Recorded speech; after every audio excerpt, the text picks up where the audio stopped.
Hello guys, అందరూ ఎలా ఉన్నారు? నేను బాగున్నాను, మీరు కూడా బాగున్నారని కోరుకుంటున్నాను. సో ఏంటంటే ఈరోజు అయితే నేను గుజరాత్కి అయితే బయలుదేరిపోతున్నాను. ఈవినింగ్ 6:15కి అయితే అది ట్రైన్ అయితే ఉందన్నమాట. సో మొత్తం లగేజ్ అయితే సర్దేసి ఇంకా ఫ్రెష్ అప్ అయిపోయి చింటూ వచ్చాడంటే చింటూతో వచ్చేపు మాట్లాడేసినాను. సో మళ్ళీ మా మమ్మీ వచ్చి నాకు ల్యాప్టాప్ అయితే గిఫ్ట్ అయితే ఇచ్చేసింది. ఇంకా ల్యాప్టాప్ సర్దేసుకొని ఇంకా అంతా మా మామ వచ్చేసేసరికి అయితే ఇంకా ఆటోలో మొత్తం లగేజ్ అంతా సర్దేసి ఇంకా మా తమ్ముడు వాళ్ళతో ఇంకా అంతతో మాట్లాడేసి ఇంకా అనిరుద్దుకి చింటూకి మా తమ్ముడు వాళ్ళకి అందరికీ బాయ్ చెప్పేసి ఇంకా మా తమ్ముడిని తిరుపతిలో అక్కడ కాలేజీలో దింపేసి ఇంకా నేను ట్రైన్ అయితే ఎక్కేసాము. ఇంకా ఇంటి దగ్గర నుంచి తెచ్చుకున్న ఫుడ్డే తిన్నామన్నమాట. ఇంకా ఈ ట్రైన్ ఎక్కగానే వాళ్ళే ఒక బ్లాంకెట్ అయితే ఇచ్చారు.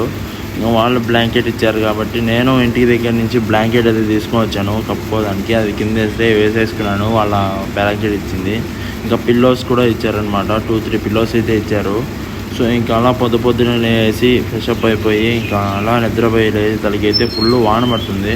ఇంకా మధ్యాహ్నం అయిపోయిందని చెప్పేసి ఇంకా ఫుడ్ ఆర్డర్ ఇచ్చేస్తే బిర్యానీ అయితే తెచ్చిచ్చారు.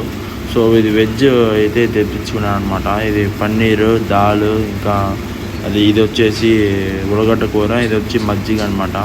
ఇంకా ఒక గులాబ్ జామ్ స్వీట్ అయితే ఇచ్చారనమాట. ఇంకా ఒక పికిల్ ఇచ్చారు. ఇంకా టమోటా రైస్ అయితే ఇచ్చారనమాట. ఇంకా మధ్యాహ్నం 3 అట్లా అవుతుంది. ఫుల్గా వాటర్ ఫాల్స్ ఇంకా ఆ లొకేషన్లో అయితే తీసుకెళ్ళారనమాట. ఇంకా అలా నిద్రపోయి నైట్ అయిపోయింది. ఇంకా లేచేసి ఇంకా బిర్యానీ అయితే ఆర్డర్ ఇచ్చాను. అంత ఏం లేదు, యావరేజ్ అనమాట.